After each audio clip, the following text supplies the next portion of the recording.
Good evening, ladies and gentlemen, and welcome to the inaugural episode of Speaking of Design. So, first of all, I would like to extend a warm welcome and heartfelt gratitude to each and every one of you for taking the time out from your busy schedules to be here and to be a part of our initiative. Before we begin, I would like to talk about speaking of design for a few moments. I promise I won't keep you for long. Speaking of design was born when, about 2 years ago, I was driving down Banjara Hills Road number 10, and I came across this beautiful storefront. And it was so beautiful that, I kid you not, I actually stopped my car on the left and I was staring at it for a few moments. Very well proportioned, well lit, beautiful colors, a very international feel to the storefront, at the same time rooted in Indian architecture.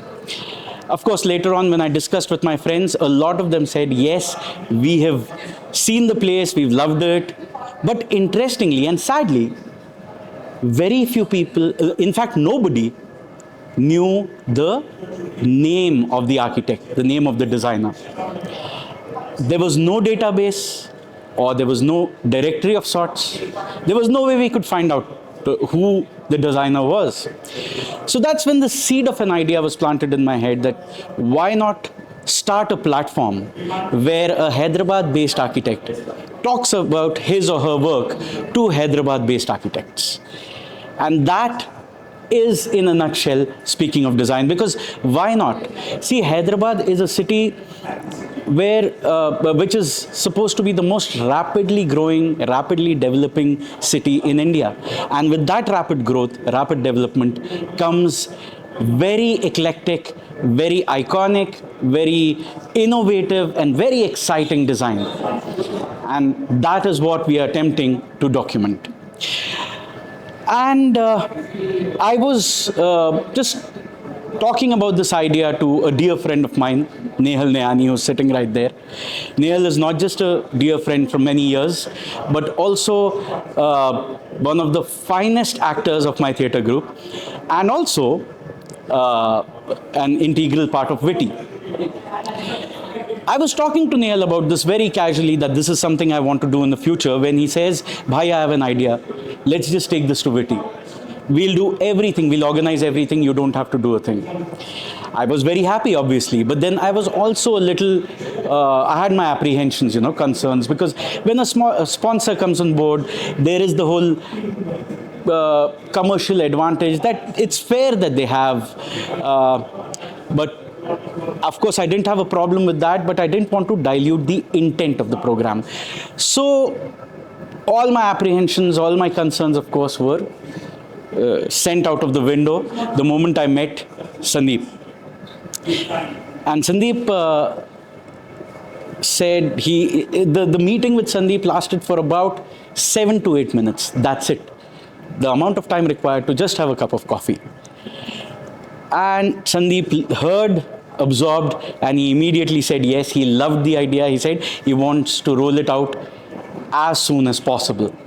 And there was something that Sandeep said which I liked so much. It resonated with me. He said, above and beyond all the furniture we manufacture, all the business end of it all, we are intrinsically and essentially designers ourselves. So we would love to do this for the design community. So for this, I'm extremely grateful to Sandeep and Nehal and the team at Witty. Finally, we come to the man of the hour, Mr. Nandakumar B. Nandu sir, first of all, I would like to thank you for being the first speaker on Speaking of Design. Nandu sir agreed to be a speaker without even knowing how things would go and how the whole thing would be managed. The only person who he knew was on board was me, and he put his trust in me, and for that I am extremely grateful to you, sir. My association with Nandu sir goes a long way. Right after my internship, which I did in Bangalore about 18 years ago, I came back to Hyderabad, and the first office I joined was Nandu sir's. And I worked very briefly over there, but learned so much. And even now, I keep going to Nandu sir for advice and guidance. And he's been extremely patient with my harebrained schemes. One of those schemes is what we have here today. Of course, some of you may know that Nandu sir did his Bachelor's of Architecture in SPA JNTU, which is known as JNFAU today. After his bachelor's, he went to Bombay, where he worked with the notable architectural firm Somaya and Kalappa Associates. He just did his internship there. And from there, he went to the US to pursue his master's, which he did in design and computation from the prestigious UCLA, the University of California, Los Angeles. After that, Nandu sir took a break where he took a trip, not just around the US, but also Europe, to look at the works of the great masters and to draw inspiration. And only when he decided that he was good and ready, he came back to Hyderabad and started Nandu Associates in 2001. From then on, Nandu Associates has been involved in projects of all scales and sizes, including residential, hospitality, commercial, institutional, etc. Their flagship projects, as you know, one of them is the Marigold Hotel at Begumpet, which they did for the Green Park Group, and the iconic Avasa Hotel at Madhapur, which they did for the Stamlo Group. And Nandu Associates, their work has been published in various publications, and they've been the recipients of many an award, including for the Avasa Hotel, for Mekong Restaurant, for Seoul Spa, and many others.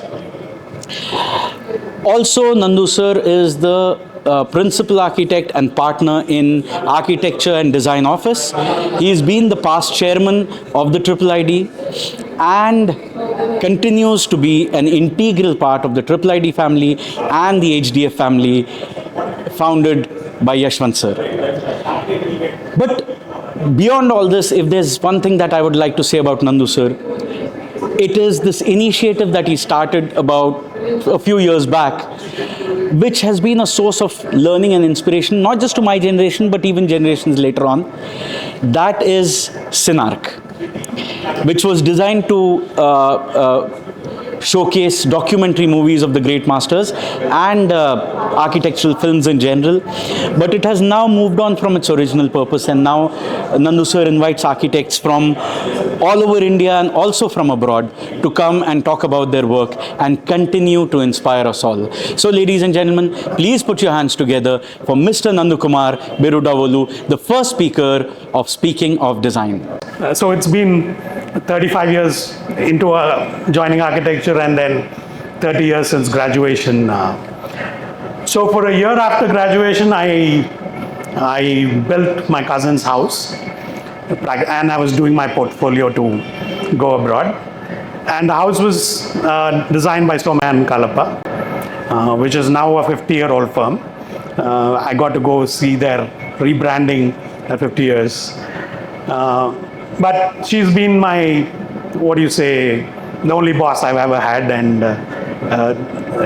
it's good to see that practice grow. And so I went to do my master's in 96, supposed to come back in 2 years, didn't for 5 years. Was doing all kinds of other things, film, animation, exploring stuff. Was sort of drifting away from architecture and all that. And then suddenly it's 5 years, where it's supposed to be 2 years. And then I take this trip to Europe, which is like a month-long backpacking trip that most of the grad school and the undergrad guys do. So that trip reinforces why I want to be an architect or whatever. It's like this is the thing that I want to do, not these other things, right? And so I came back a month after 9/11. So I finished my Europe trip the weekend before 9/11 happened. I was on the same flights across the country too. That was a Saturday, and this happens Monday. So then I came back. My birthday is 10/11.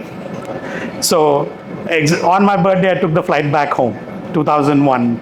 And the rest of the journey starts from there. We start off with our drawing board in my uncle's office, and that was the first office I had my first draftsman. Then we grew into a small garage office, 4-person firm, and some of my trainees in that garage are here. We were famous as the biryani office because we used to get a biryani from a different place every day. And then we grew from there to a 15-person office. I think that's where my comfort level's been, and we've stuck with that. But in the scheme of things, architecture and design office happened. It became a partnership. That's a partnership firm with a classmate of mine and 2 juniors of mine from college.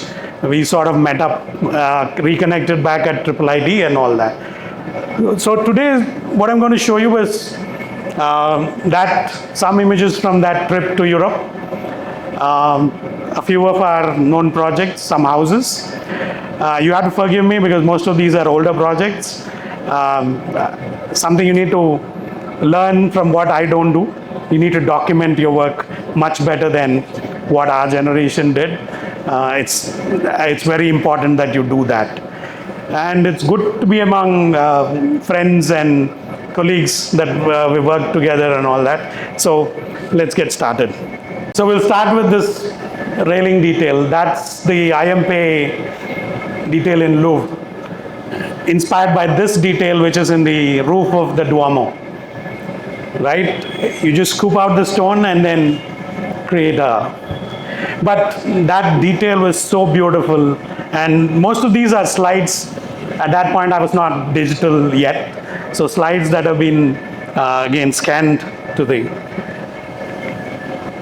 and then spaces that, both these things, you always enter up into a building. These are 2 famous buildings. One is the Pompidou and the Frank Gehry Guggenheim in Bilbao. You don't enter up, you go down into it, and then you get into the rest of the spaces. But both these spaces are inspired from this, which is the town of Siena. And that's so you can see this whole thing sort of goes down into the cathedral tower. And these are things that I saw the Pompidou first, then I go to Siena, and you're like, that's the connection. Because Renzo Piano and Richard Rogers worked on that. But you see these references across works. Then Gaudi tells us about a roof is not just a roof, right? That's the Pompidou roof. In Paris, I don't know if you get a chance, that is one of the most beautiful roofs. He's got a 6-inch layer of water, and the rest of it's to that scale of the rest of Paris. You see everything at the roofline thing, and just how you can use roofs.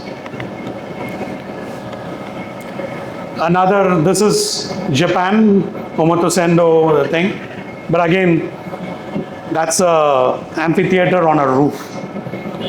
We lose that roof plane always to them, but I think we should always try to get that into play.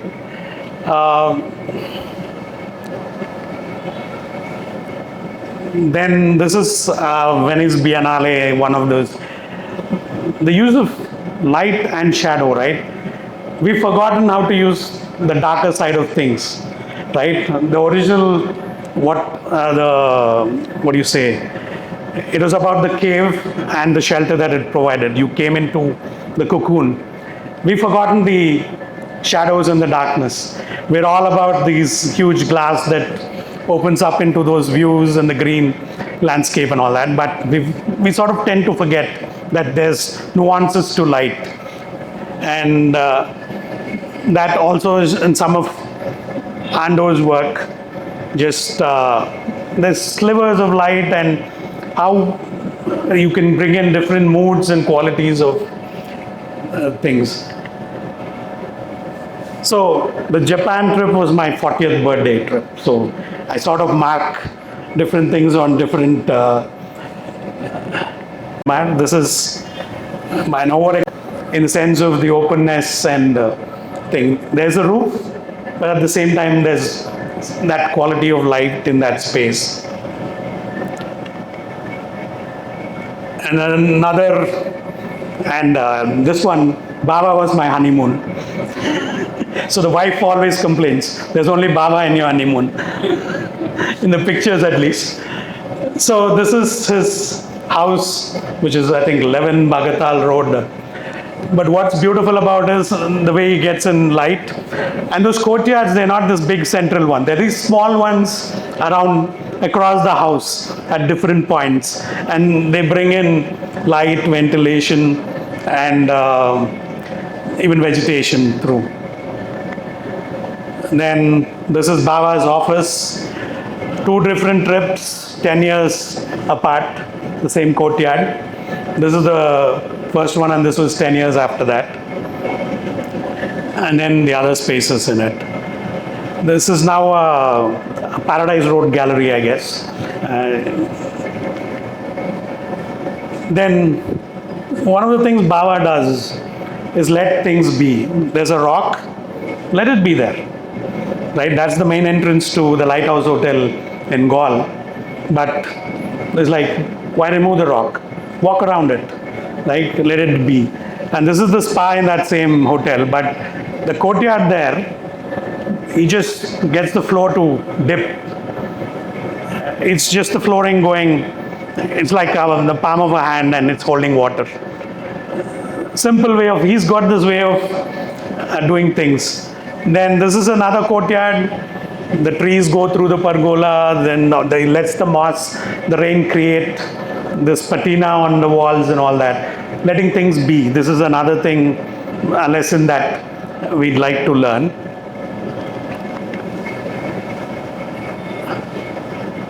Then the 2 Baba's estate in Bentota, and this is the green building before it was fashionable to be green.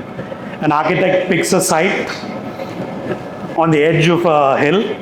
The roof is top of the hill, and then green. There are monkeys, you're disturbed by them in the room, but it's fine.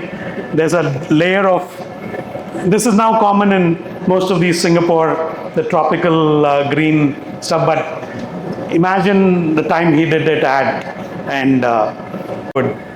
and then just using an arch and repeating it n number of times, you're creating the space and the shrine. But just the details in everything they do.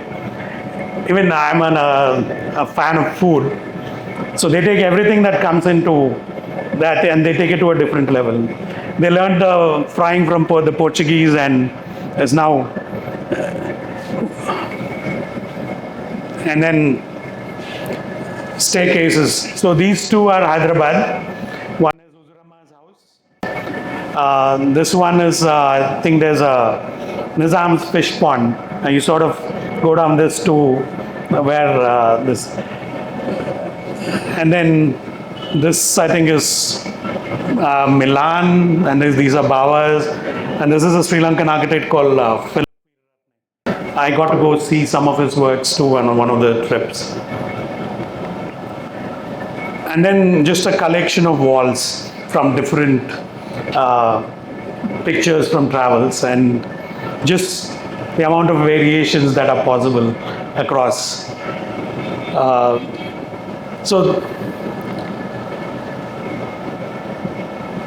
And then sometimes looking at materials at their source. This is the Calcutta and Satwario mines in Carrara, and it's crazy. And this also shows up in that movie, The Brutalist. But it is a fascinating thing to look at, just the scale of what we do to get the material, right? And then just so one of my photographs from college, from that camera, this one the photography competition for at NASA Bhopal, I think. So this, can you guess the building? Golgumbas, Bijapur. I'm shooting from this turret to the other turret. So the idea of frames and portals is important in my work, and so we start with my biggest frame, right? So this is one of those, just because where it's located and what we did is our most prominent work. The first hotel that we got to work on, and so one of the things I did was, since I'm the beginner, I got every kind of the consultant who's the expert in their field, the best structural in designer, the best hospitality consultant, the best MEP team, and the best lighting designer. This was Babu Shankar, who was the lighting designer, United consultant out of Chennai. Alex sir, he's worked on the Sydney Opera House, but he's got this 6-person office in Chennai. I still remember him sitting on the plan, took my ground floor plan, wrote up loading on each column, that one sheet. He resolved everything in that one sheet. Done. Only thing, his drawings will come just before the slab's done. But the design was done at that one meeting, where he just calculated the number of floors on each column and said, okay, this will be the weight. And the column sizes were fixed on that day, the loading was fixed on that day, and we got to do this. And it's possible because the way this building works, this is the outline of the building. So essentially it takes the shape of the site. So we essentially took a double loaded corridor, which is the most efficient of the systems, and opened it up. One of the things was to create that step terrace in the portal. So essentially give back some of the greens back into at least the visual side of things. We're not replacing everything out there. So the site is essentially, there were 3 sites, one small one, 2 here, and a 4th one there, which was bought in an auction. I got to go to the auction also for this. It was interesting to sit in an auction for, but what that literally goes into the 10% open space for the hotel. So essentially the 2 wings are the 2 rooms, and that opens up to this staircase thing takes you up to the banquet level. Originally we were supposed to drive in like this and go into the ramps in and out, but then I got a good landscape team to design cell, and he said, why you doubling? So he said, move everything out. And so we got the largest lobby or a porte cochere in town for a hotel, and it's worked well. And it's always good to connect to experience when you're starting out. It pushes you.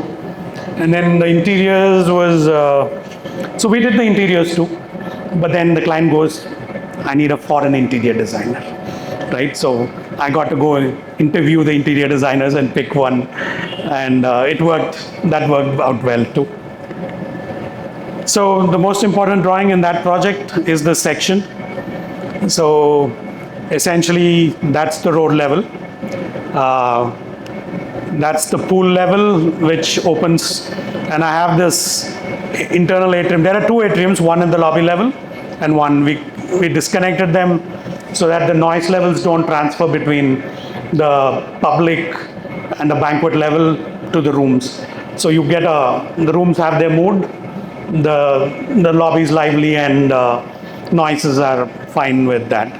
And in my original section, this was at this level. This is something I changed on site. I said, so I had to go back and redo that drawing within that week and move that whole thing. So what it did is open this atrium into that garden better, and this worked out better because now the metro is at that level, just below that. We didn't know that the metro is going to come, but it's worked out well in that sense also. And literally you standing. So because of the way this terraces work, what it also does is the corridors have a bit of indoor and a bit of outdoor. So the way you walk through a hotel corridor is more interesting in that sense, that it's not this closed corridor. But so the most important drawing for that project. And these are the different spaces. The grand staircase that takes you into the banquets. The pool is above that. There's a double slab out there. The only, we avoided aluminium as much as possible. The only space where it's used is there. But this is 27 meters span, and you had to put shuttering from the basement all the way up there to make that happen. Now you can do it with steel girders, but I didn't want two separate structural systems and then a crack at the edge there. So I wanted so we stuck with doing concrete. Maybe a 10% increase in the shuttering cost, but it was worth the play. So 1, 2, 3, all these work together to span this. And that's the structure. It's the same thing here. So there's 3 floors act as the single girder, and then the rest of the terraces land up on top of that. So one of the incidents that happened is when they were casting this one, there's tube lights on top that light up the space. So that was that space. And this whole backdrop was made with plastic water bottles. They formed the grid of like an LED screen kind of thing, and then we did some jugaad with the lighting. We didn't have money at that point in time to do something that changes as such. So we just had different arrangements, and you changed color into that. Of all the places in there, this is my favorite because I got to do everything from the menu. Naming started with the name because they didn't have any restaurant that they could. So I collect cookbooks along with the architecture books. I can say I have the best cookbook collection and the best architecture book collection in town. I'd like to see somebody else do better than me, but till then I claim the thing. So there was one book called Hot, Sour, Sweet and Salty. It was these 2 Canadian writers traveling around the river Mekong and writing about the food as well as the travelogue.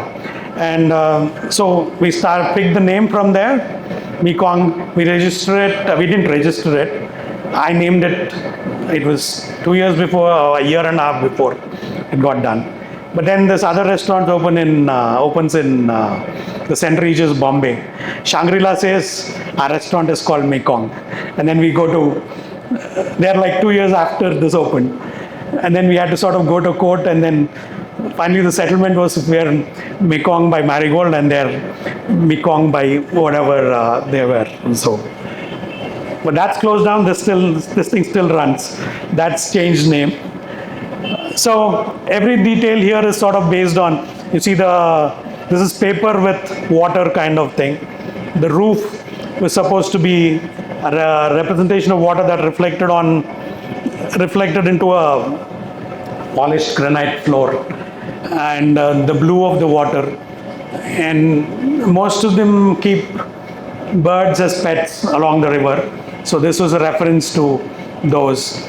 And literally that we tend to, in the design process, find a way of associating things, including the chairs have these curves. They have that curve which is again represents water. So we took it through across everything, and some of the granite is not clear in the pictures, but there's granite that's used on water bodies, which does that sparkling. So we used it without that, but we took the reference from there into. So all this, I wouldn't call it parametric, but I've heard things like this being referred to as parametric architecture. I'm like, no, it's not. Parametric is when you actually set parameters and the parameters create the object or whatever. This is just, I reference a sketch from Jeffrey Baba's book, which have these curves, converted it to geometry that repeats, and use that as the reference. So around the same season, we were doing this other project. This is the Soul Spa, and we were trying to do a separator between the quieter part of the spa and the other part, and then we use the same technique on a vertical surface. So that was that. But my favorite thing was this hammam, which never got used. You're supposed to lie on this marble bed, and somebody was supposed to do the cleanup for this. So there was a hot water system, there was a drainage system, and everything. But it ended up being the least used in that project. This has been dismantled now. That was the rest of the space. And this was one of our earliest retail things. So all cement boards and mirrors working as lights. This was a design store, and it also had one of the first outlets for what is that brownie place now?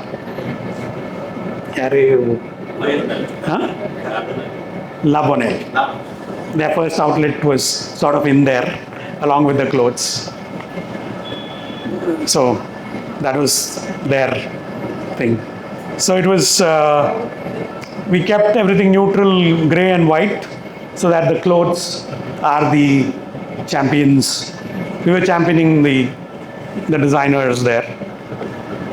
Again, some things last, some things don't last. So this was one of the things that quickly went away within a couple of years. Then another one that we're known for, and this is our venue for Synarch. What do you call urban infill, I guess. It was an old building, and we built around the old building and created spaces this was a cultural center for children.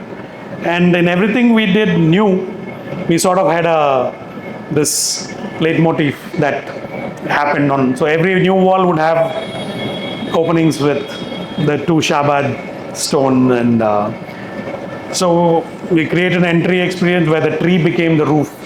This is one of those things where you did a sketch when you were a student. There's a frame and a tree behind it. So I got to do that. So that was a thrill in doing that thing up.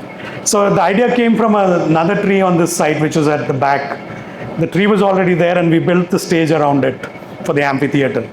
And that gave the idea to do this court. Otherwise, we were going to enter just on the other side. There was another door from the other side. But then I think I took him around the site, and he said, this you should try and replicate somewhere. So that sort of gave this. So it's a reference to a traditional Arugu in older spaces, and then that tree in a courtyard and a frame. So the amphitheater, at that point, we got people from Zairabad to do the laterite and come make it. So it was interesting to do that. And this is the tree that inspired the one in the front. And then we had one half of this wall, we built another wall to form the backdrop. And it's been used for multiple things now. There are multiple people who do events at that amphitheater regularly. But the thrill was seeing the kids use it the way you thought they'd use it. There was one space that never got used. That is now converted into an auditorium. So even that, every corner has a purpose on this site. So it's one of those satisfying projects, right? So there's just this one level, and we've never had a kid fall without a railing, right? But these do the job of the railing. Nobody walks on the side, they automatically go to the other side. So there's that sketch. I had it in, I think, fourth or fifth semester in one of the hospital designs. That was my entry. So it came back at a certain point. Then we've done a couple of projects as the local architect for firms. The idea there is that you learn stuff. We've learned some, but then it's also, so this is Novartis. This was the first building on that road when the buildings jumped the road, right? At that point, this was the largest building on that road. Now it's the smallest building on that road. 8 lakh square feet to be done in 8 months.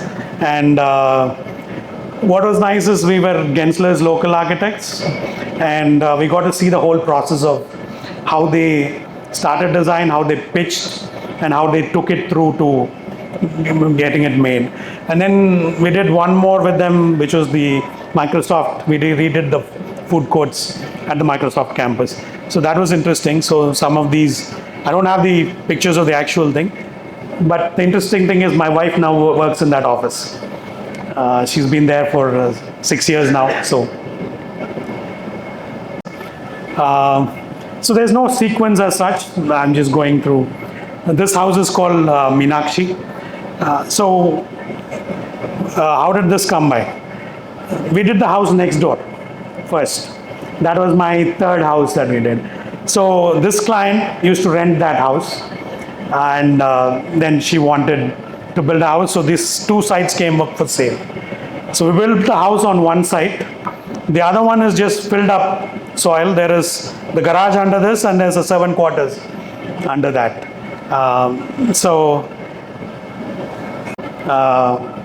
What do you call concrete thing. And if you're ever doing a split house, never do concrete. You have to do this floor, do that bit, do that floor, and then do. And that delayed the project like hell. So be careful when you're doing form finished concrete.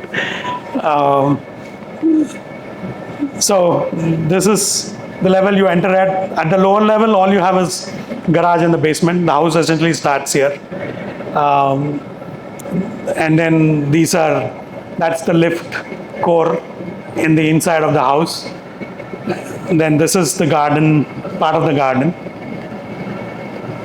This is the back. So one of the things is, because you lived in the house next door, at that point, they had the views of Golconda and the tombs. And the first client refused to raise the plinth because he's like, I'm not spending 4 lakhs on.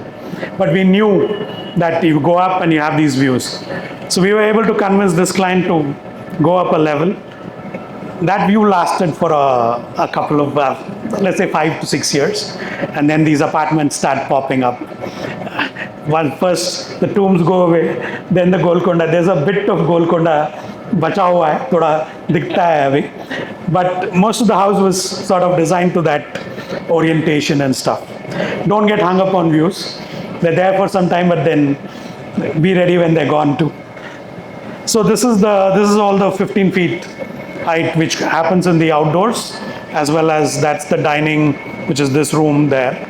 And we did. So materials are more or less, there's wood, form finished concrete, and then some Pondicherry finishes. So this sofa mirrors around that glass. So the outdoors has the same sofa, the indoors has the same sofa. And then one of the things trying to convince people about outdoor living is tough. Give any space and they'll say glass.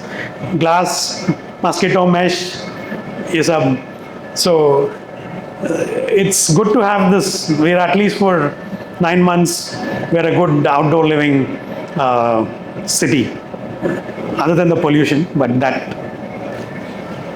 So that so-called view is there. You can even see the airport from here, but there are new Aparna apartments in the way now.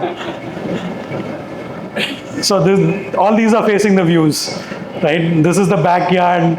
There are pergolas, and she's got this client talks to trees and then they grow for her.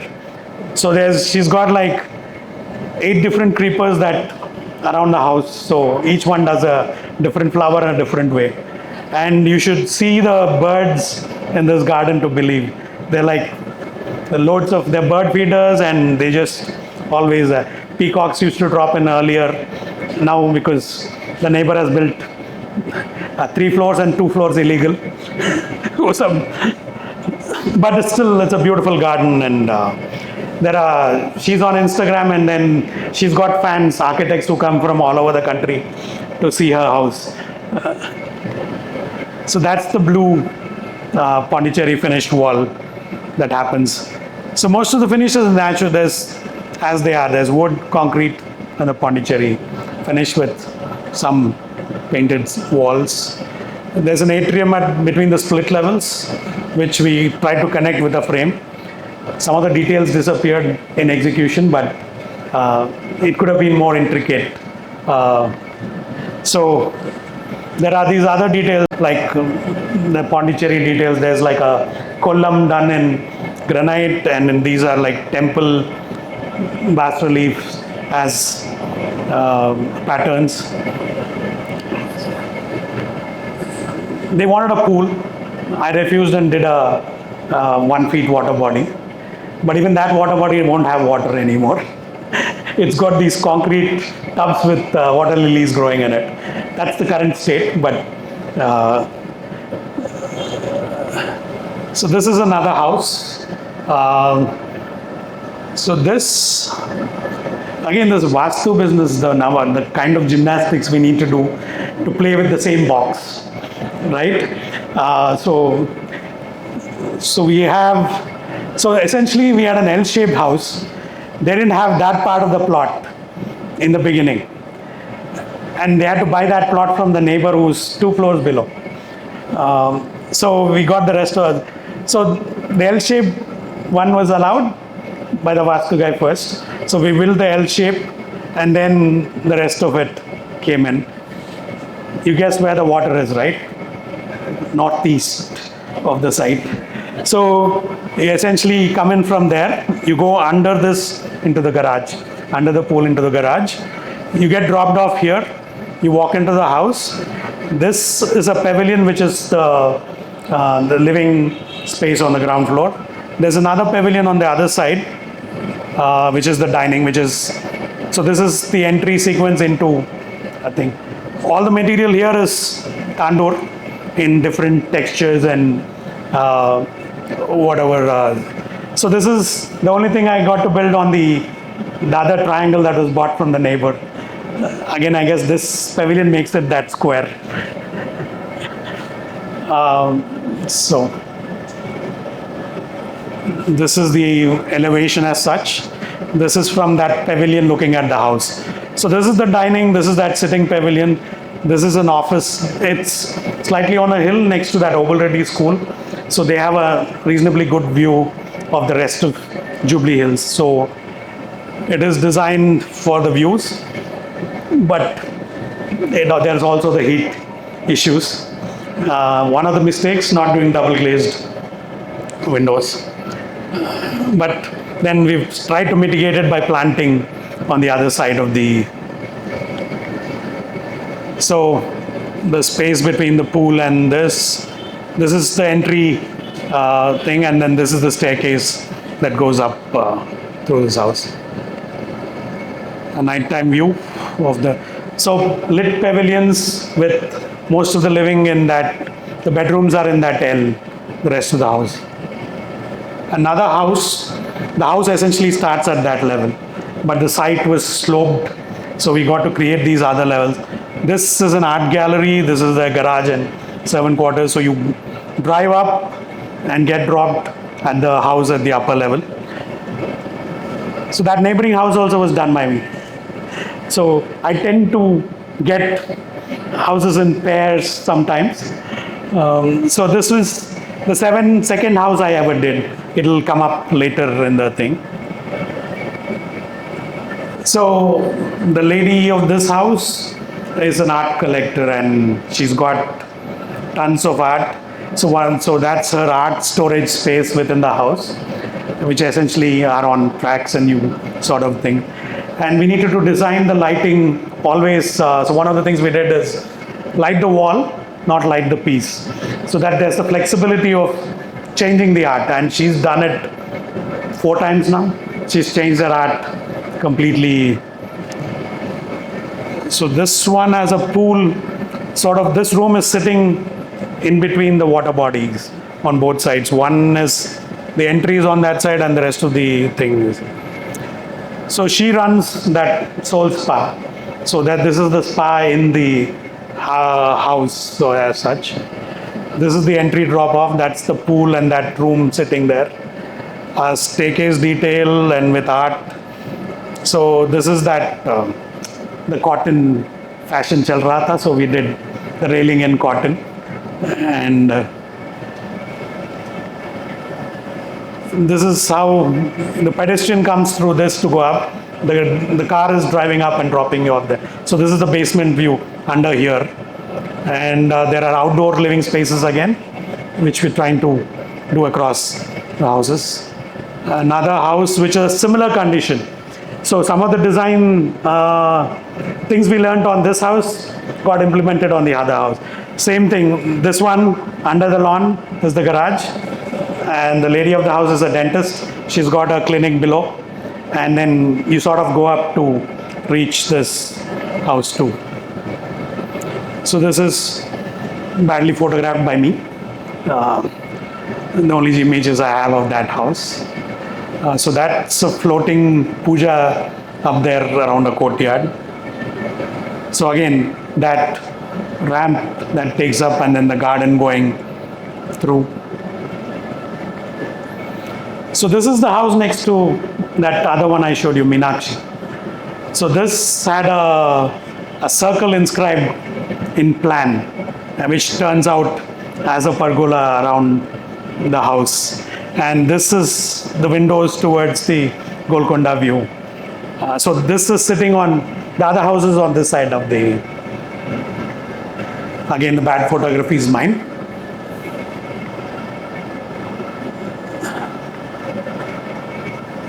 This is the neighbor of the previous one I showed you. That the art collector is, so nothing built on that site yet. There used to be a scientist from ISRO who used to live in that site, complaining about these openings on the compound wall.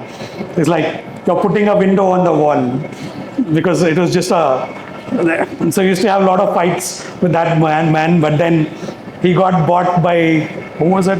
I think GMR bought the plot. And then they sold it to this other client of mine who this. So this is the second house. Again, a lower level of, there were rocks which we kept. And then this half is a music hall and garage thing. And the house essentially starts at this level. Kitchen is there. It opens up into a deck, a breakfast thing, and then the other. So we had some tough time doing this. This was what, 2008 finishing, I guess. We were trying to do some interesting roof at that point. 3 different staircases under a skylight. And I was done around the same time. So this is a double height space that opens into a side courtyard. We tend to do courtyards on the side, never in the center, because so that you access the services and all that. Yes. So this one, I have a sketch that got converted into a thing. So that was nice to translate it. One of the early attempts at trying to do form finish. A guy comes from Pondicherry and is like, I want this. I can do it only this way, and I'll take this much to do it. So that happened. And Naveen was the landscape architect on this one.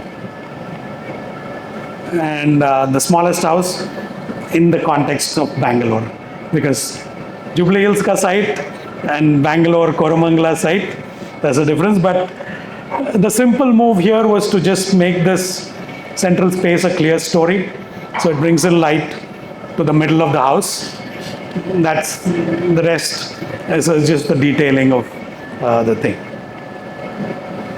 So some of the, and since I haven't detailed a bunch of project that finished recently. Just showing something that are on the drawing board. This is open, but I still haven't photographed it. So this is a project that started even before Avasa, but I wasn't on it. We were brought on board. I think Damu's office also did a version of this, and we got on board in 2016 and took it to finish in 2025, which is a ridiculously long time on a single project. But we've been stuck on some things like these. There are houses that have gone for long, but this is one of those. But it's done. So we are proud that we stuck through it and got another hotel done. This is a proposal for another hotel complex, but this is in Bangalore. So this is an IT building, and then I think it's a 7-acre plot near the Yelahanka airport. So we have a height restriction, and so we had to get all everything in the FSI on a certain thing. So the hotel complex, you get dropped in a big court. You go into the banquets or you go into the lobby. This is this is the airport road essentially. So this opens up into the airport road, and this is the IT building. The scales changed, so the level of detailing also deteriorates a bit, but we're trying to work whatever we can. So this is a skill development center that literally every pharma company now does as a CSR project. So this is for a company, I think it's called Loris Pharmaceuticals. So this is the skill development center essentially. This is the residential side where the pharma companies have grown so big that they want to do housing at scale. So this is literally like, so we're building only these two first, I guess. And this is currently in the permission stage. A couple of hotel explorations, free stuff for some clients. So they call a bunch of architects, they don't tell that we did that. They get you to do schemes, and this is us enthusiastically doing some schemes. So all these are the explorations on what if it was a tower, what if we did this other thing. So the land was allotted as a automotive something. So for the sake of it, there was going to be a car showroom here, and the rest of it gets used for offices and hotel thing. So this was the exploration on that, and we finished with that. Thank you. And it should be fabulous going forward. And thank you for everything. Thank you so much. Thank you.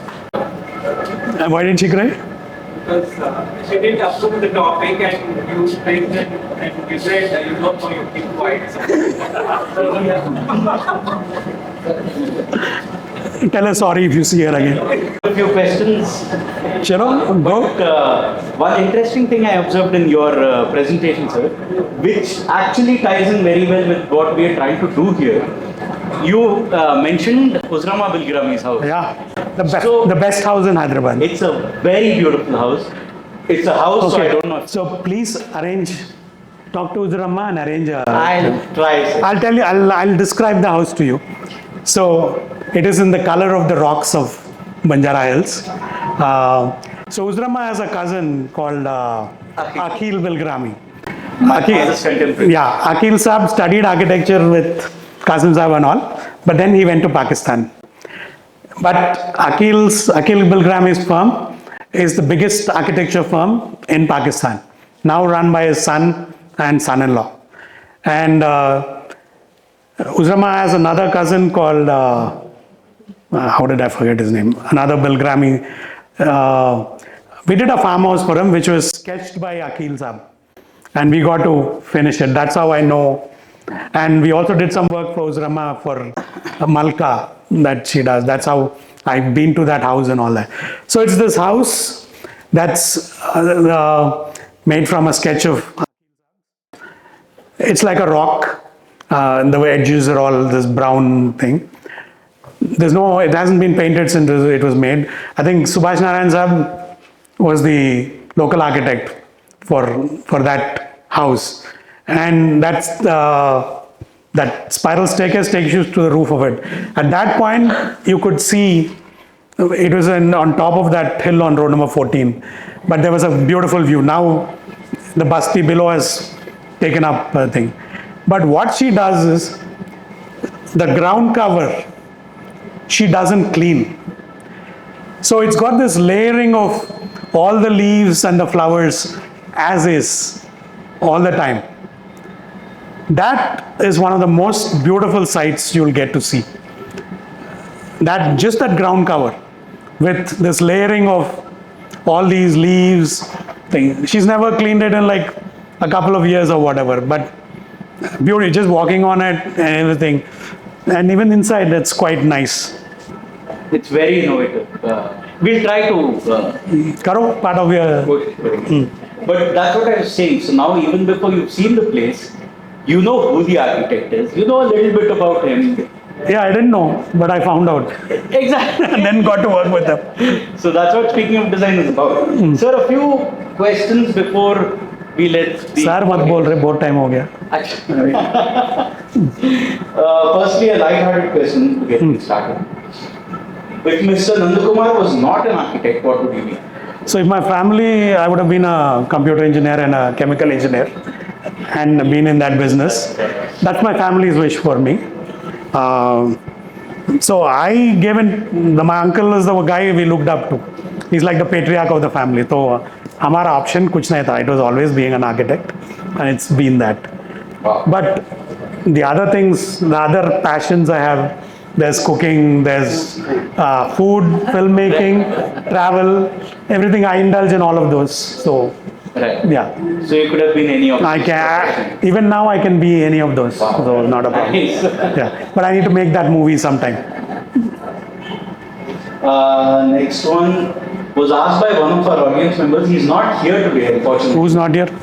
No, he would like to remain nameless. But he, in fact, I encouraged him to ask this question himself, but then he said he doesn't want to. ठीक है. So I'm asking on his behalf. He says, we all admire your sense of design, but please tell us something about how you go about the business of architecture, something that our younger audience can learn from. I'm a lousy businessman. You should talk to this guy about architecture business. That's Fountainhead.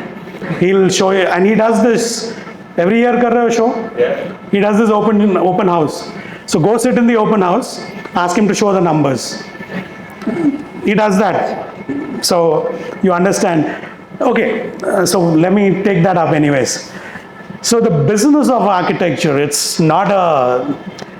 I wish it was something more lucrative. Right? So I had a client who, after designing this 2 farmhouses, one here and one in Kunur, I sent a fee proposal. One of the mistakes I do is I never send the fee proposal first. And like, mera design karne do pehle, then we do this and then send the fee proposal. So something like 4,000 rupees a square foot is the estimated thing, and I'd like to charge 10%. So the fee proposal goes. He's like, I'm not spending 4,000 on this project. And he's like, he stops picking up the phone. I'm like, dude.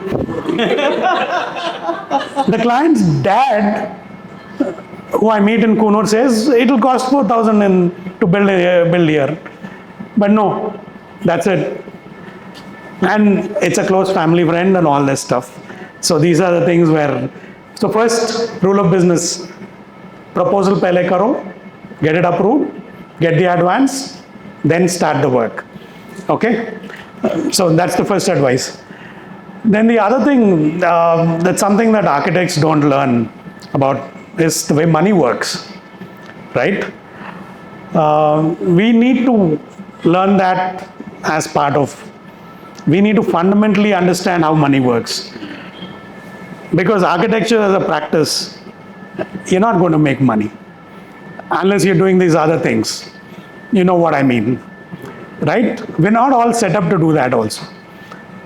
So what you need to do is find other avenues of doing things. Always diversify your sources of income.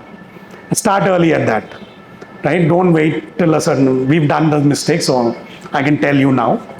But you need to have diverse ways of, The other thing I'd like to encourage is architects becoming developers, right? Why is it that only the money pushers are the developers? Why not somebody with a design, a sense of design being?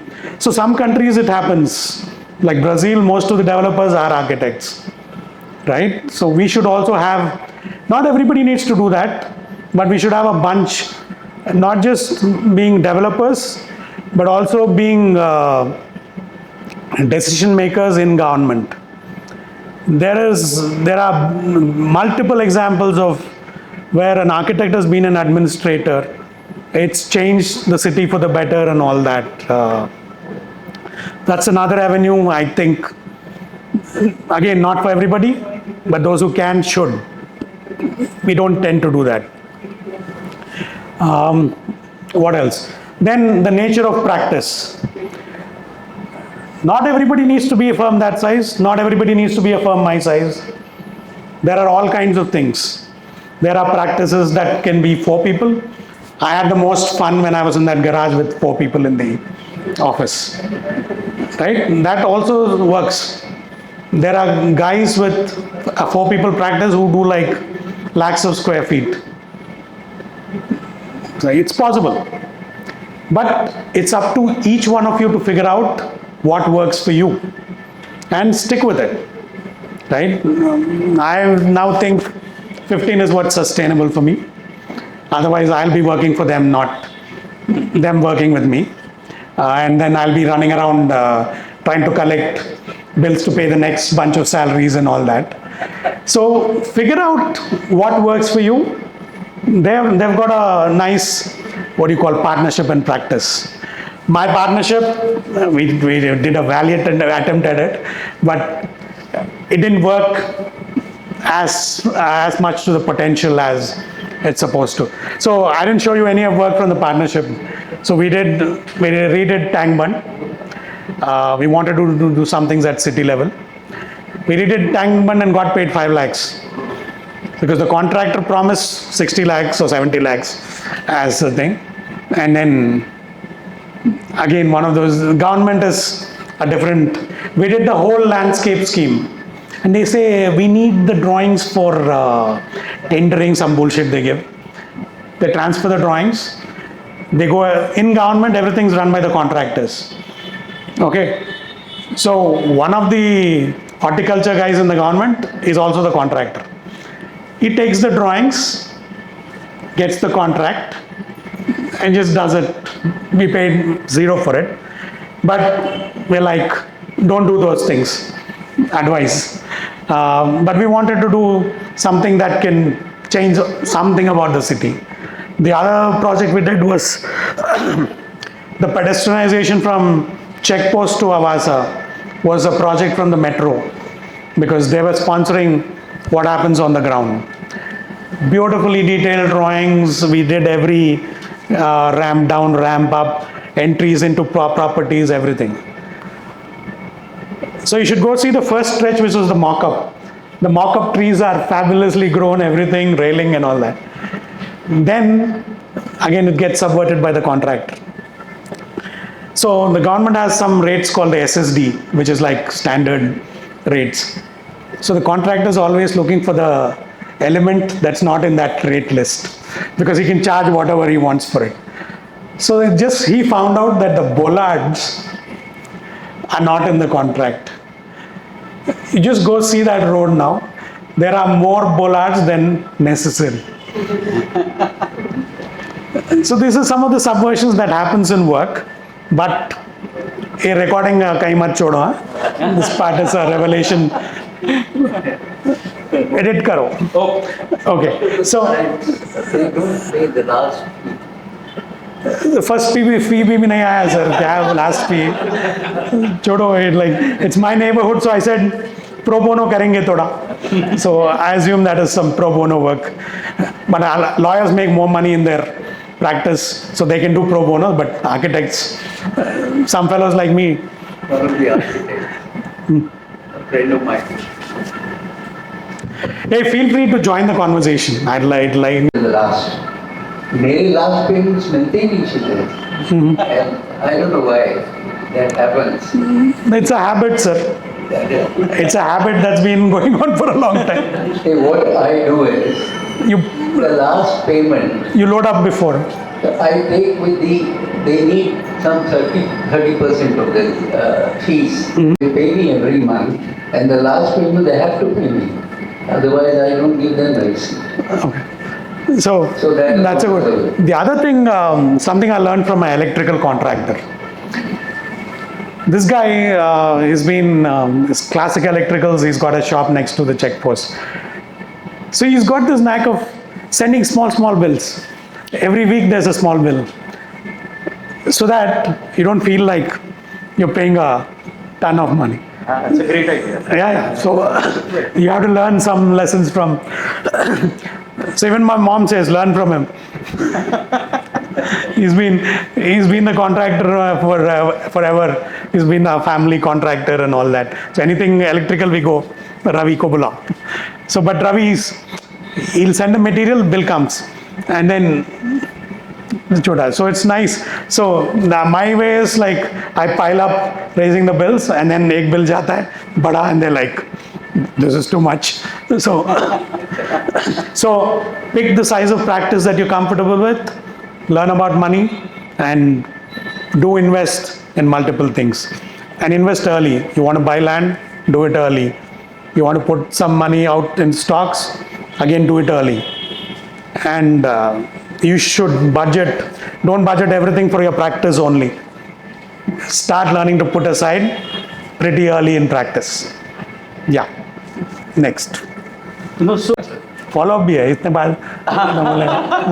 no, so you were talking about architects being in the builders role as well. How about the academics, not just as teachers, but as college owners and administrators and all, practicing architects? If there's an interest in that, go ahead, do it. But not everybody can. Again, so these are all options there. Right. So those interested need to do that also.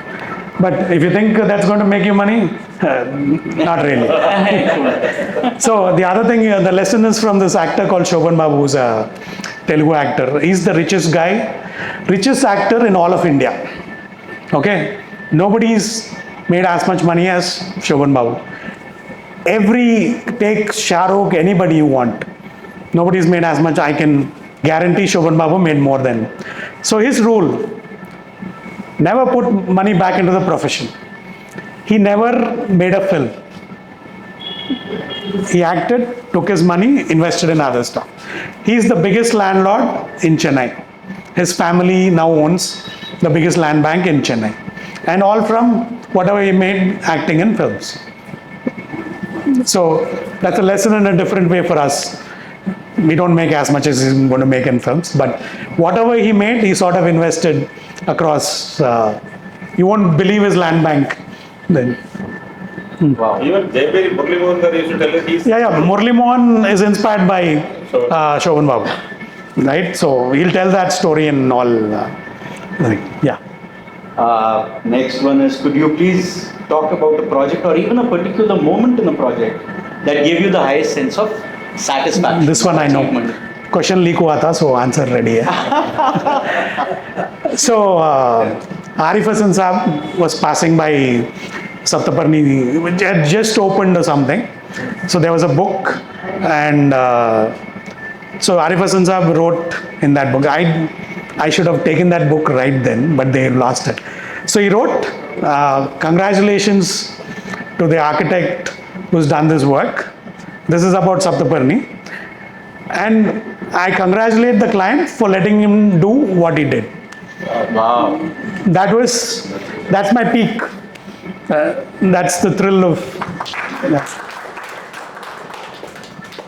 In your opinion, the changing face of architecture, not just in our city but globally as well, do you see architecture going completely corporate in the foreseeable future?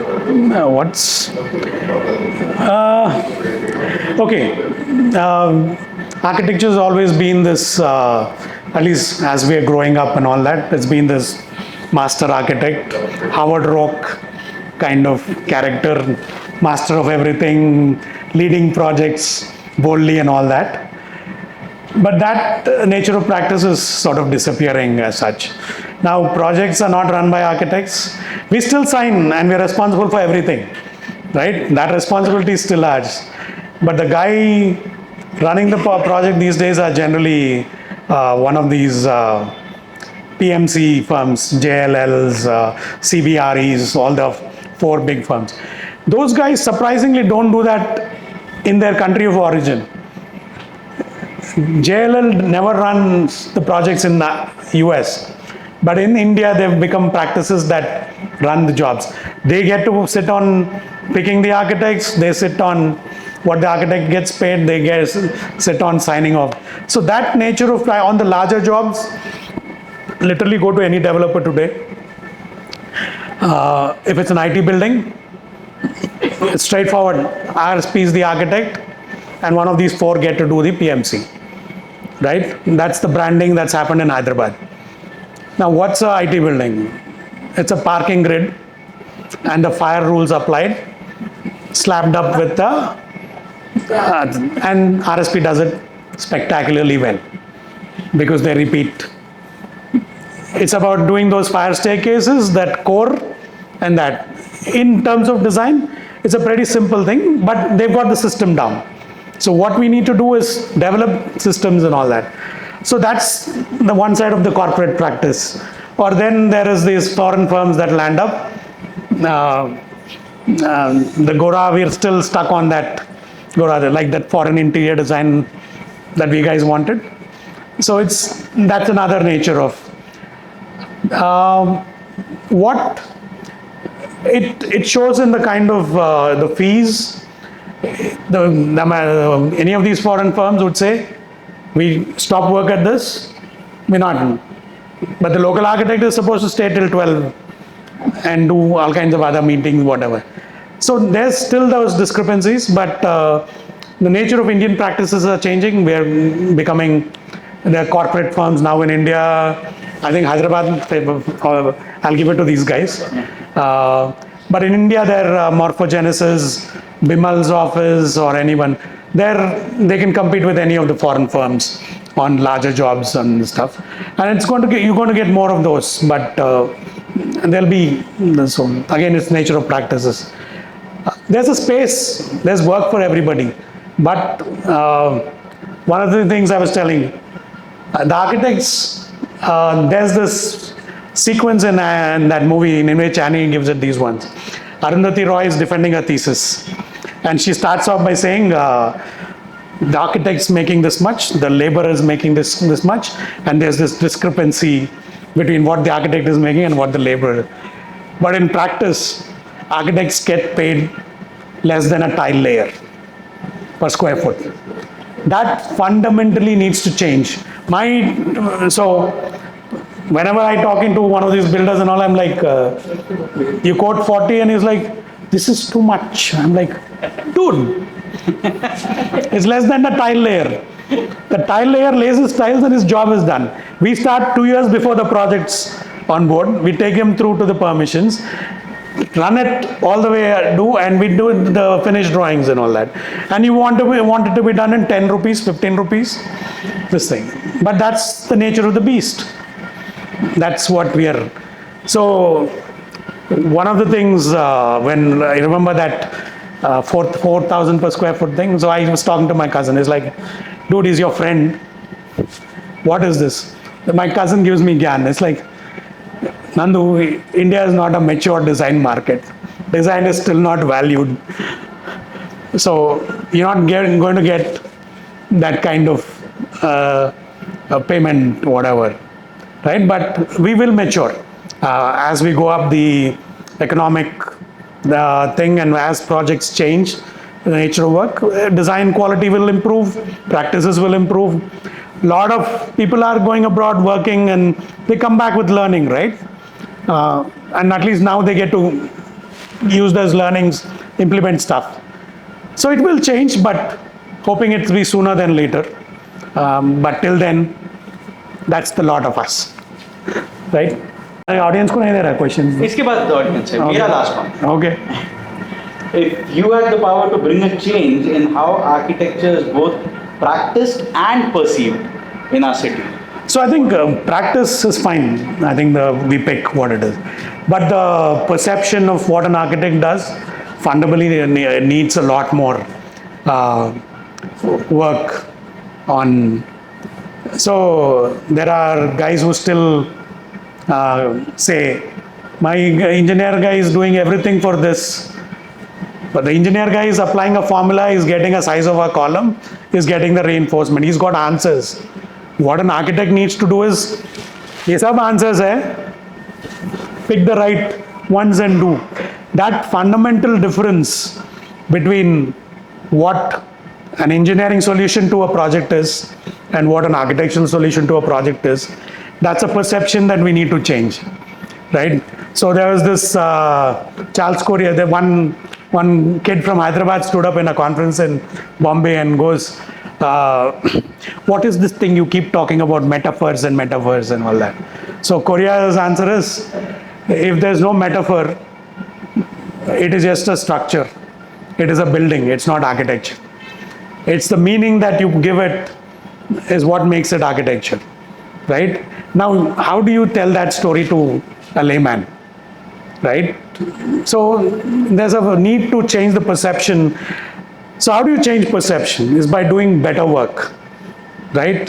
You do a work and they know you have to go to this guy. You want a certain thing like this. That's how you change the perception. That's one way of changing perception. The other one is being more vocal in press, taking it to, these are all architects. You need to audience, to the layman. Yes, it's going on YouTube. Decision makers. Then you need to remove my edit karo thoda controversial. Otherwise there'll be other people crying. Like, ठीक है? Okay, so perception needs a lot of work, but practice, I think we're okay. There are all kinds of practices here. But I guess the other thing is the gar ki murgi dal barabar types, na? Hyderabad, everybody from Bangalore, Chennai, Bombay is building in Hyderabad. So we also probably need to step out and do Indore, Chennai and everything we also going to do. So we need to push to do more work locally than all these other imported consultants coming in and doing work. But I think Hyderabad's in a good place. I like a lot of the younger practices, the work they're doing and all that. It's interesting. So we're fine that way. Yeah. Any time done? Umar Mia, question था ना? ये award बोलता है क्या? Okay. Yes, please. In life. Any other questions? If somebody can just pass him the mic. What are questions in life? In life. अरे बिरयानी खाओ सब ठीक हो जाएगा. It's famous for girls who want to put on weight. Their mothers send them to me for training. I remember.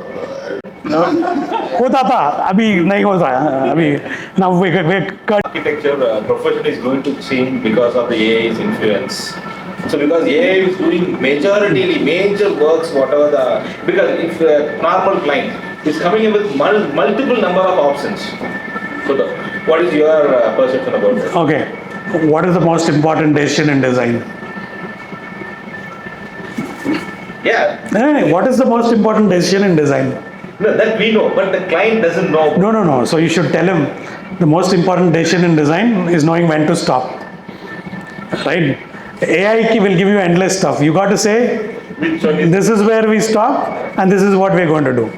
So again, as everybody talks about AI, it's the same thing. Architect is not going to be replaced by an AI guy. Architect is going to be replaced by an architect who's working with AI. As simple as that. But we all will get to be AI specialists in no time. So how much experiments have you done in your office? But at the end of the day, explore the ideas. That's what. Yeah. So, but Initial phases we are working on. So you explore, but then you make the choices, right? That's the decision making and the choices you make comes with experience, right? So one of the things If I'd started architecture right out of college, I would have left the profession by now. I did my wandering and then came back to it. So when I started at a more mature space, and I could do whatever I did. I'm very clear that if I started practice right out of college. My question is, about the smaller practices. So I'm finding it's going to have a little tougher because after AI going to influence, because everybody is going to be a designer. AI is opening out. You think it's not like that right now? No. A guy comes for training and he's like, I'm opening office. Right? It's already that. It's already that. See, as the generations change, the patience of each generation also is different, right? Everything's going to be faster now. Insta is faster than Facebook. I'm still stuck in the Facebook age. So as I was telling you, we used to get a lot more applications in the Facebook age. Now Insta age, we don't get applications as much as before. But those things will change. But see, what's going to be valued more in the AI age is going to be things that can be done by hand and all that. Absolutely. See, at the end of the day, the designs they doesn't even know how to execute. That's where they will come into play. So see, I know. You go to Chat GPT, say and ask, how do you execute this? It's not going to come and execute the site. Exactly, that's where it will change, no? Yeah. So a guy who can figure out correctly what needs to be done. So practices more and more, they have to go more of a designer and build is going to replace only as a designer. That's what I would like. Again, it's going to be a different, like all these other types of practices, there's going to be this practice of making and design build and all that. But what is AI going to do with me buying land and all that? It can find me stuff, but that nature of that part of business and all is going to still stay there, right? So if acquiring land to do a project is going to remain the same, then the rest of it also. So you might get 3D printing on a different scale. You can imagine a drone taking components and building a tower in like no time, right? Components which are made from modular components, and you would pretty soon, China one of these days will announce this tower built in 30 days by the drone army. But still we'll have our own Vastu because the China can't produce Vastu. So we will have our own job. No, the Chinese have their feng shui. No, No, they're as bad as us. So even Vastu can't be standardized. Consultant to No, but now I can feed every Vastu guy that comes in, this is his rule. Then tell AI, collate everything. And depending on which drop down you pick, it will design for that Vastu. Right? So we'll figure it out. As people, the change has always been there and we've figured it out. And we will prevail. If I can just chime in. So I went to my father and I told him that AI is coming and we need to be prepared for it or not. And he said, see, you can get all the AI, all the apps, all the softwares and everything that you need. But at the end of the day, you need a face in the boardroom and at site. So that nature of practice won't change. Yeah. See, the back end of stuff, so right now your process would be modeling in something, the presentation in these things, and then, but there's going to be a time where Revit is useless. You build a model and the AI does everything else for you, right? So your time to efficiency will increase, so it will change that. But again, what you have to remember is it's still a tool. Choices are yours. So it's pencil became CAD, became AI, bus, and let's move on from there. It will change that nature, bus. Any other questions? Sir.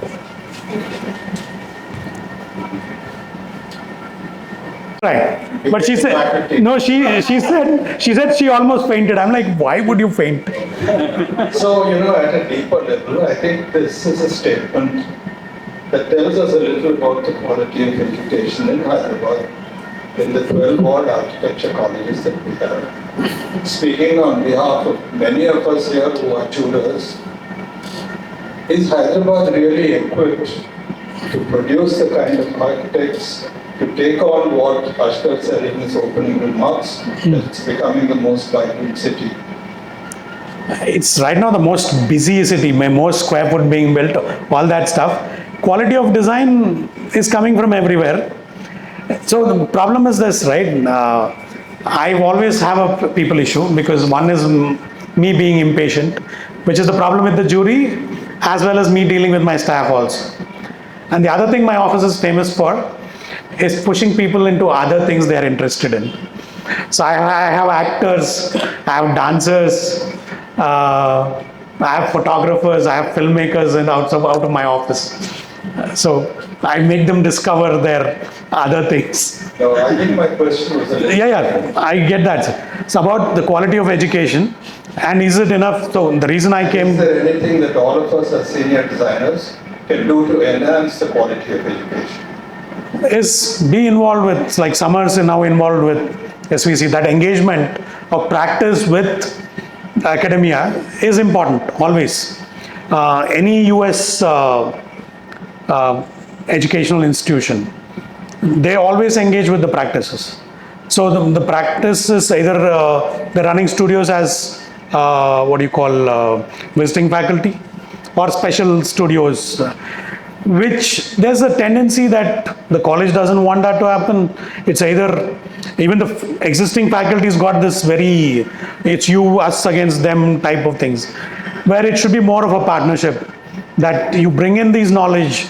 I've had that thing, and that thing about somebody crying, I don't know, I don't even remember this. So I remember students crying, but faculty crying, this is news to me after a long edit, Baba. But I think that engagement, you do it with a couple of these things. So I think we need to take time and engage. That's the only way. Some of the best staff I've had came out of the studio, the only studio I've ever taught at JNFA. They've lasted with me, but that I'd like to do more of those kind of things, but haven't had time because I've been dragged into triple ID and all these things also. But I'm getting back to it now. I'll make time. That is from my side. But I guess everybody needs to have that engagement. Back to teach one studio, do a visiting lecture, whatever, or just talk to students. So this thing about Synarch and all that is about that. It is, I collect movies on architecture. I wanted to share it. And then we got into this lecture series starting with you. And unlike what you said about me getting people from abroad and all, the way I go about it is I find some client hired a foreign architect and he's visiting. I'm like, client, tera architect baat karega idhar. As simple as that. So that's how I've gotten most of it. Then we had Rahul Mehrotra once. So Rahul, if anybody is coming from Boston or New York, he'll say, go meet Nandu in Hyderabad.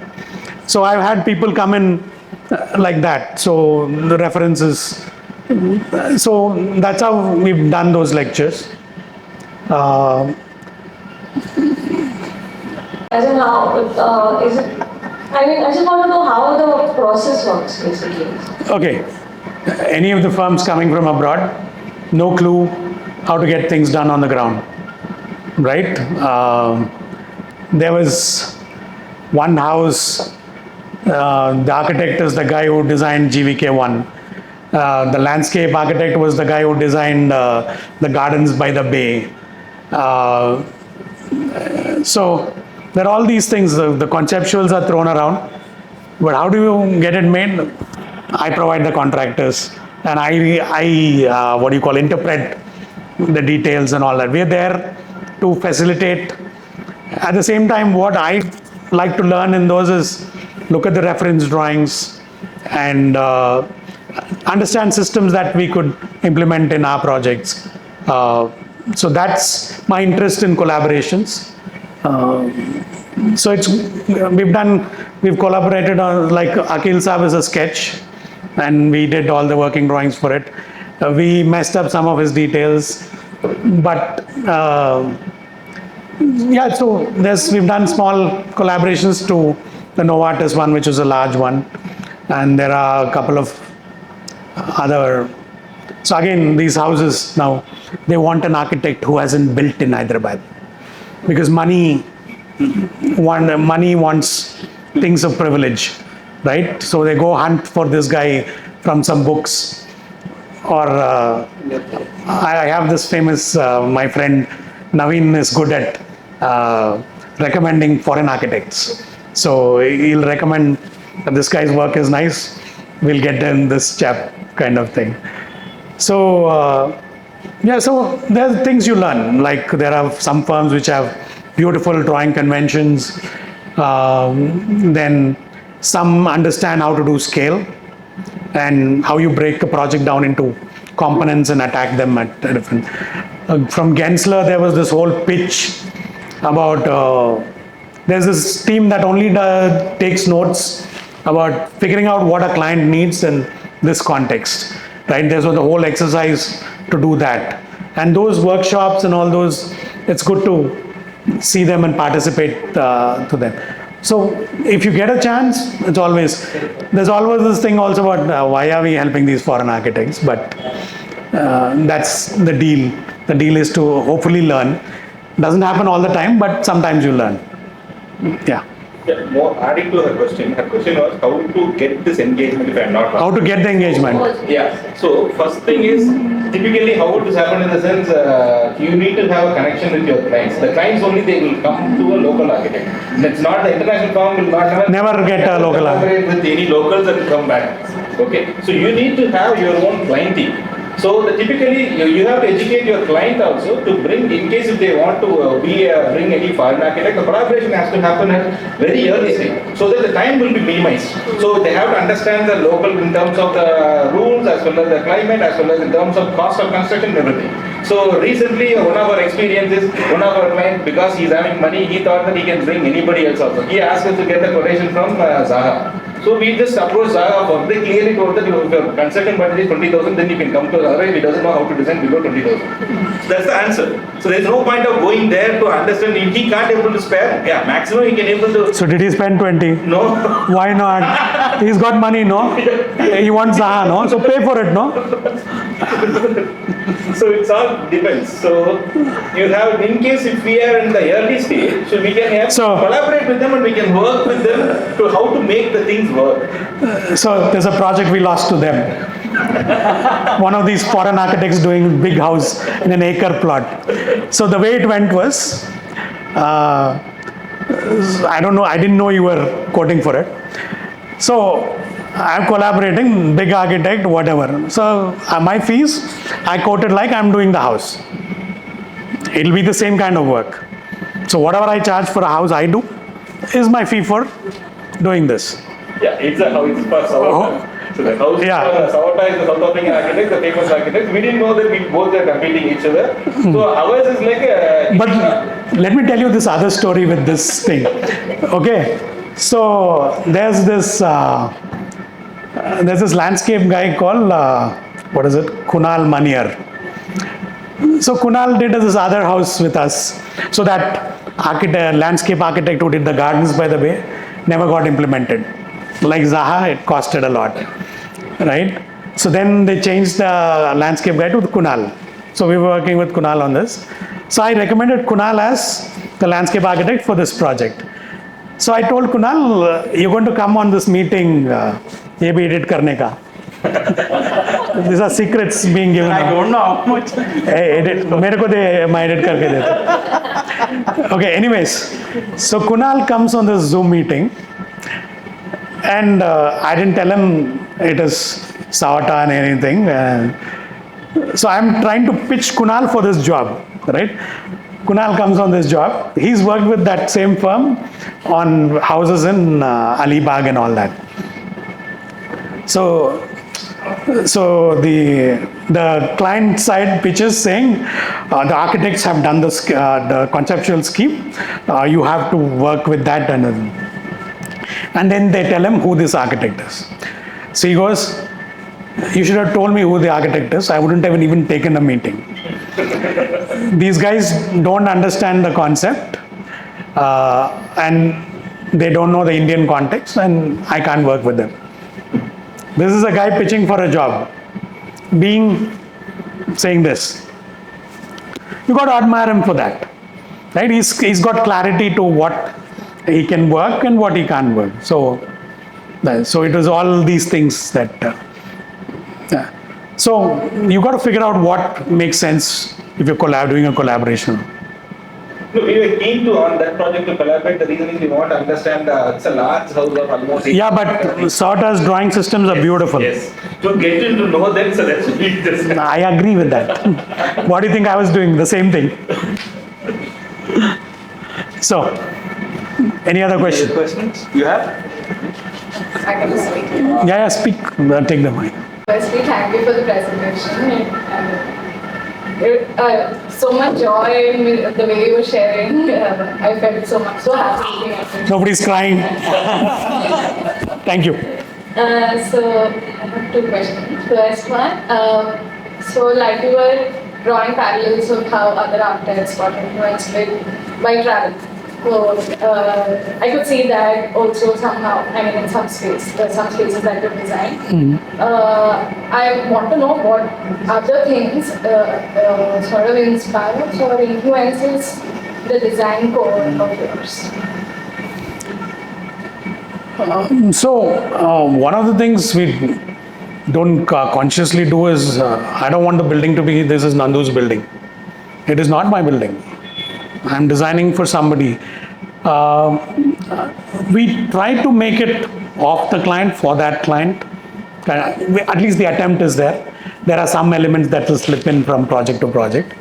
But you have to be conscious and work for the context, which the context is the site, where it's located, it's the people that are going to inhabit that thing. So as close as you can get to that is what makes a project successful, right? This tendency to fill up a project, like you do interiors or a house. Every wall is this covered by material, the paintings you selected, not what the client is done. None of that. So there's a conscious thing to at least try to do that. So I don't think I'm yet that successful at doing it, but that's the attempt at making that. So in the process of doing that restaurant and all that, the way we pick a theme and try to take it through, that is something, again, we set up these rules early and we follow that. So it's simple. So I said water. So I go to the curtain shop. Then I see this one fabric which has got these waves. I'm like, selection done. Right? So even on larger projects, you should tend to make these rule-based designs. You say, this happens, this is what I do. And then implement it as a system across the project, right? So you need to break down across the project, create these systems that will help you keep a connection in design, as well as that leitmotif in Saptaparni. We said, I did that in my first, my cousin's office. I did that in the compound wall, used two shabads and created this, framed that nook. So it was just after that, I said, okay, I take that, I use it a different way in this. So that same detail happens in the laterite, it happens in every new wall in a slightly different way, right? But that ties up that whole. It's not conscious, but it's subconscious. I know that. But internalize the thought and then you let your instinct flow after that. Set up the system, and the instinct is in creating that system, right? And then let it flow, right? So you'll know as you work through things, but figure out what is. There'll be all the practices will always have this ebb and flow kind of thing. You need to persevere through the lows, and it'll come back whatever way. There have been years that have been pretty dry, and it's either me not wanting to work or whatever kind of thing, but there's a flow to things, and you need to figure out your system. You discover your way and follow your path through it.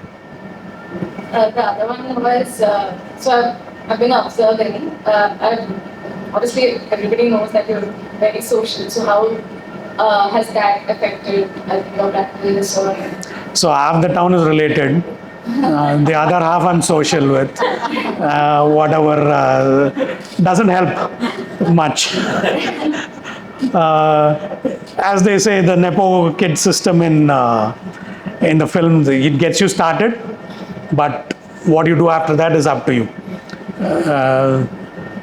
So all the builders are from my district, but I don't get to work with any builder because I'm like, I can't add value to this one.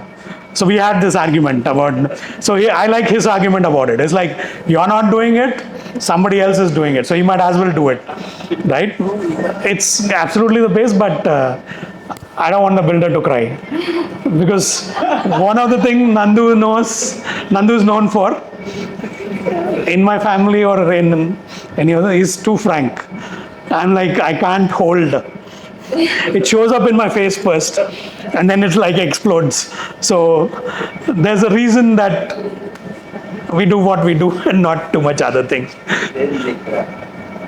क्या sir? इसके बाद रोते हो लोग। हमको भी रुलाते हैं sir बाद में. Yeah. I think we close on that note. Yes. Yeah. Thanks for making it happen. Thank you. And a very special thanks to Viti.